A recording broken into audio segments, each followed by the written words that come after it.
Educators right now shouldn't be worried about artificial intelligence. They should be worried about artificial assessment. If you're struggling with cheating from AI and low student attendance and low student engagement, here's a wild idea.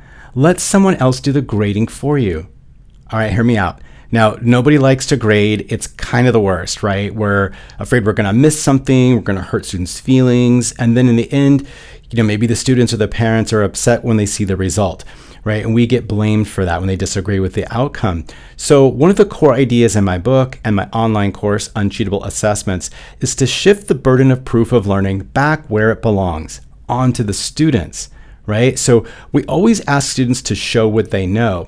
And if you truly know something, you should be able to prove it out in the real world by making something or applying that knowledge, right? And so do things like help people, publish a book, advocate for a change of policy. If you truly know something, you should be able to prove it. So once students put something out into the world, maybe they publish a book or some other kind of authentic project out there beyond the classroom, they can get real authentic feedback from people who are using that product or that knowledge and are affected by their ideas.